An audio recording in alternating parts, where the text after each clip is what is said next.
Celebrating 30 years of phenomenal trend forecasting, 5 times a week, Monday through Friday. Here's Gerald Celente with today's trends in the news. Hi, this is Gerald Celente. It's Tuesday, November 13th, 2018. And here are some of today's trends in the news. On the market front, over there in Asia, Nikkei down over 2%, following Monday's Dow down of over 600 points. Shanghai and Hang Seng, they hang a little flat. Over there in Europe, everything's up just a tiny bit. But here in the States, another volatile day. That's right, markets are up almost 200, down almost 200, and then closed down 100 on the Dow side. NASDAQ, bleep, kind of flat.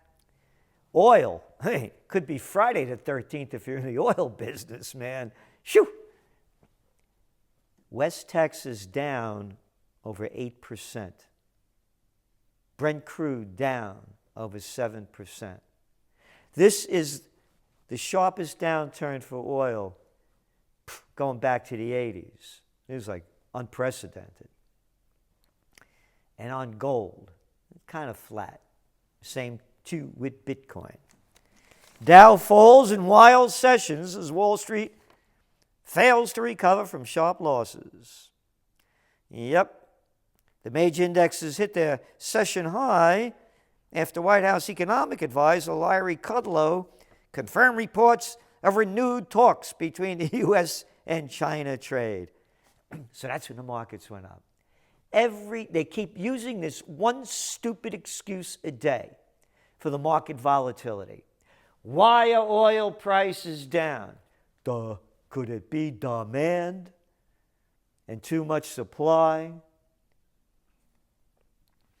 The overhanging issue in this market has been China. So anytime you get positive news on that, it's going to be good for stocks, said Schwab's Frederick said. The CBO volatility index, in the meanwhile, widely considered the best fear gauge in the market, is up more than 67% this quarter. And of course, energy was the worst performing sector as these crude prices really went down. Oil. Crude plunges, deepening the slide into bear territory, as growing supply is poised to swamp demand next year. That's right. On Tuesday, OPEC knocked down its forecast for 2019 demand growth for the fourth time in as many months. The cartel said production increases from non-OPEC countries will outpace demand growth next year. So here's the thing. They're going back and forth. Are they going to cut production so they bring up prices? Or because President Trump came out and said that hopefully Saudi Arabia and OPEC will not be cutting oil production. Oil prices should be much lower based on supply. So here's the deal. You saw the problems going on in Saudi Arabia. Hey, that guy Khashoggi, he's out of the news, right? You don't know what happened to him. That's only over a month ago. It's called protection. We'll protect you, but you got to do what we want you to do. So Trump is putting pressure on them to keep prices down, and it's working. But the reality is, it's a much bigger story than that. It's the rising dollar, as we have been long saying. Senators urged Trump to stop criticizing the Fed. 2 senators called on President Trump to stop publicly criticizing the Federal Reserve and warned his comments could jeopardize the central bank's credibility. Jeopardize the credibility of the central banksters? What are you, joking? Of course you're joking, because you're low-life politician, slime ball, you know what. The Federal Reserve has no right being here. It's against everything this country was built upon. The greatest issue during the 1800s in presidential campaigns was not to let the banksters run the country. So who are the clowns that said it? Let's see here. In a letter to Mr. Trump, Senator Chris Coons and Jeff Flake. Great. Coons and Flake. You can't make it up, man. Coons and Flake. Yeah. Coons and Flake. Oh, they know what they're talking about. A Republican and Democrat. Murderers and thieves. Quote, your ill-advised comments go beyond holding the Fed accountable, said Senators Coons and Flake. Quote, you appear to be telling the Fed what to do with interest rates, which we believe is unconstructive and dangerous. Who are you? What do you guys know about anything? The credibility of the Feds, man, they called it wrong all the time. Got it wrong, called it wrong. Trump's right on this, because when them interest rates go up, as we have been saying now, since February, and the dollar gets stronger, Coons and Flake, they should do a comedy show. Oh, I forgot. You already got the comedy show going. Tune into the Senate. Yeah. The stronger the dollar gets, the higher interest rates goes. The global economies are going down. Coons and Flake. But nobody talks about this because now it's big news. They're starting to realize it. Top story in yesterday's CNBC website. There's something behind this market sell-off that no one is talking about. Wonder what it could be. This is their headline story. You know what they say? The strong dollar. No kidding. And the guy that wrote this, they're on our press list. We've been saying this in how many of your trend alerts, man? Woo! For how long? Just news now. That's why you subscribe to the Trends Journal. That's why you have trends in the news and your trend alerts. History before it happens. Well, they give you 5, 6, 7, 8 months ago's news tomorrow. The dollar's strength Monday was largely attributed to weakness in the British pound and euro because of negative Brexit news and concerns about Italy's budget. Yeah, You know what that is. Warning, warning, bullshit alert. Total bullshit. Nothing to do with that. Rising interest rates. End of story. But too much of a story for you guys to handle. Oh, this was the headline in today's Financial Times. Now, oil prices went up yesterday. Oil jumps as Saudi Arabia eyes output cuts despite Russian stance on supply. Oil jumped as much as 2% yesterday after Saudi Arabia opened the door to cutting crude production. Yep. Tuesday, 13th November 2018, today. So, yesterday's news. Look what happened in one day. They're wrong on everything. This is a global slowdown. We called it, you remember your trend alert, September 19th, 2018, the day before the markets in the United States peaked. Prepare for an economic 9/11, a global slowdown. Global growth is slowing, and markets need to pay attention. Who said this? The International International Monetary Fund says growth is slowing in a number of the world's biggest economies. Quote, although still supportive of growth, global financial conditions have started to tighten. The IMF said higher U.S. interest rates, a stronger dollar, and financial market volatility could bring pressure in some emerging markets and developing economies. Really? How long have we been saying this? How many months? Oh, only since February. Quote, a worsening of these developments, or faster than anticipated monetary policy tightening in advanced economy, increases the risk of a sudden reversal in global risk appetite, the report said. Great. Oh, IFO. World economic climate deteriorates further. Economic expectations were scaled back considerably. Growth is waning in the world economy. According to experts, deterioration in worldwide economic expectations was particularly clearly reflective in weaker private consumption. And you know what else they say? They also expect far weaker growth in world trade. Yeah, because people don't have the dough to spend stuff. Weaker private consumption.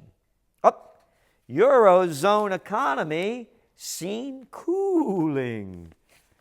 Yep, the Eurozone economy will cool over 2018 and the coming years as global demand for bloc's exports wanes. Wonder why they're waning. What are they waning for? More money. Your 5-0 formula. The people aren't getting any more money. It's all going into the hands of the very rich and the multinationals. So consumption is going down. The bloc cut its 2019 growth forecast to 1.9% and slow down to 1.7% in 2020. It's like no growth at all. It'll be worse. Globally, Indian lenders fear worsening credit crunch. So what does that mean? A slowdown.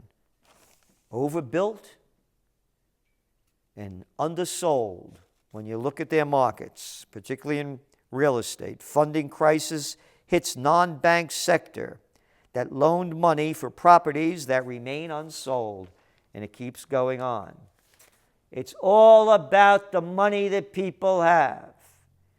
Auto sales in China declined for a fourth straight month. And you know the reason they give? A confluence of factors is dissuading buyers, according to auto analysts. A sense of pessimism about the Chinese economy, fueled by the trade disputes with the U.S., is deterring consumers from spending, while credit has tightened in many smaller cities. Consumers could give a damn about trade issues. It's what they said, that credit is tightening. They don't have the money to buy the cars. Auto sales last month declined 12% from a year earlier. Some industry analysts say that it is likely to change soon as Beijing works to pump up an economy weighed down by burdens, you ready? Including the trade fight with the U.S. Has nothing to do with it. That's not why passenger cars were down 13% in October. And Ford's China sales fell by more than 40%.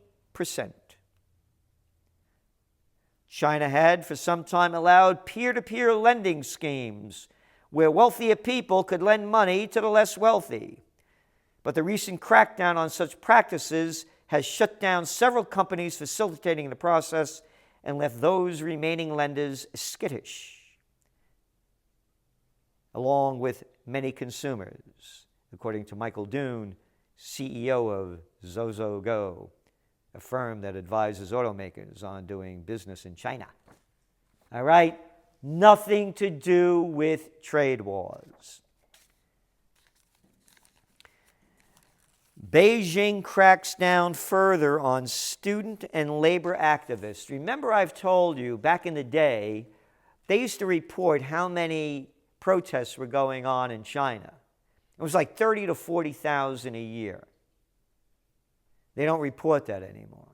They're clamping down on activists because the economy is slowing down.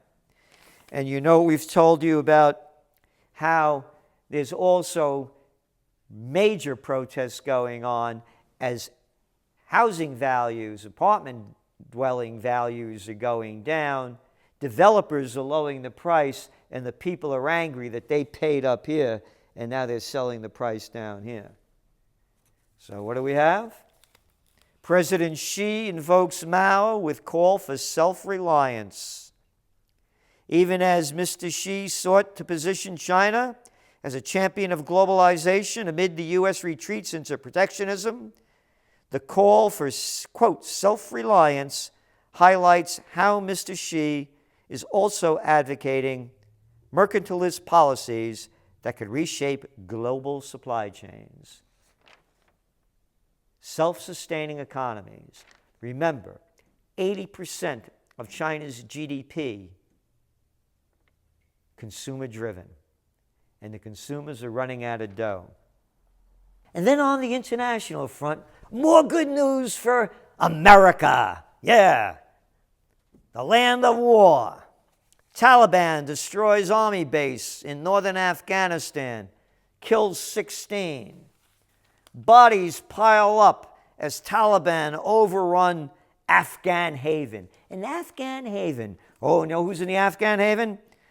The dead all wore the desert brown boots of the Afghans' finest troops, the Special Force Commandos trained by the United States. Yep, 40 of them dead. U.S. arms sales rise after pressure on allies. U.S. weapons sales to foreign governments rose 33% this year. And what doesn't make any of the American news, U.S. airstrikes kill at least 41 civilians in eastern Syria. They're only eastern Syrians, who cares? And that's why we sent you out this special trend alert, U.S. elections. Not a word about wars, not a peep about peace. Beware. Beware.